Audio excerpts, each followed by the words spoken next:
Hello বন্ধুরা, কেমন আছো সবাই? সবাইকে জানাই ঈদ মুবারক।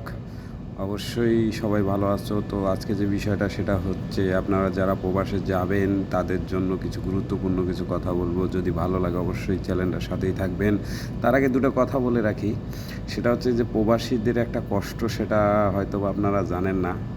সেটা হচ্ছে যেমন ধরেন, গতকালকে ঈদ গেছে, হয়তো বা আজ আমার মা অথবা আমার বউ আমার জন্য হয়তো বা গরুর মাংস রান্না করতো, কিন্তু সেই ভাগ্য তো আর আমার হলো না।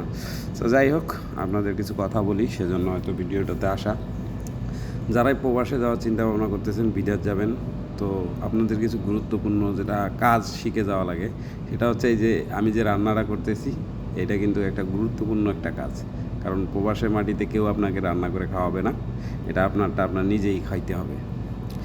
তো যেমন ধরেন, যে কোনো জিনিস যেমন তরকারি হোক, ভাত হোক, ডিম ভাজি হোক, অন্তত কোনো একটা না কোনো কিছু শিখে অবশ্যই আপনার প্রবাসের মাটিতে পাড়ি দিতে হবে, যেটা আপনার প্রবাসে গেলে আপনার অনেক কাজে আসবে। যেমন ধরেন, আমি তো দেখা গেছে ক্যান্টিনে খাই, তারপরও নিজে কিছু রান্না করা শিখছি এইখানে আইসে। আমি বাড়িতে কিন্তু পারতাম না, আমি 1-1.5 বছর কোনো রান্না করে খাইতে পারি নাই।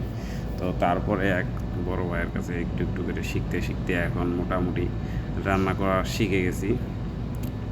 তো যেমন ধরেন, যে দেশেই আপনি যান না কেন, যে কান্ট্রিতে যাওয়ার জন্য চিন্তা ভাবনা করেন না কেন, আপনার এই সব যে যেমন রান্না বান্না অবশ্য, আর তারপরে যে কোনো কাজ আপনি শিখে গেলে, যে কোনো ধরনের কাজ যদি আপনি জানেন, তাহলে আপনার প্রবাসের মাটিতে আপনি উন্নত করতে পারবেন। যদি আপনি কাজ না শিখে প্রবাসে যান, তাহলে আপনি আপনার লাইফে কিছুই করতে পারবেন না।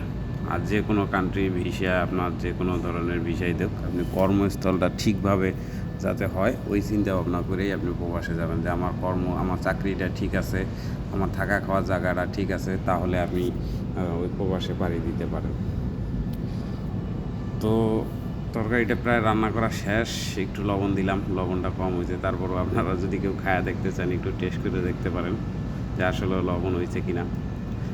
তো যাই হোক, একটু ফান করলাম। যদি ভালো লাগে অবশ্যই ভিডিওটার সাথেই থাকবেন, আর মরিশাসের আপডেট নিউজগুলো জানার জন্য চ্যানেলটার সাথেই থাকবেন। আর যদি নতুন হয়ে থাকেন, অবশ্যই চ্যানেলটার একটা সাবস্ক্রাইব করে রাখবেন।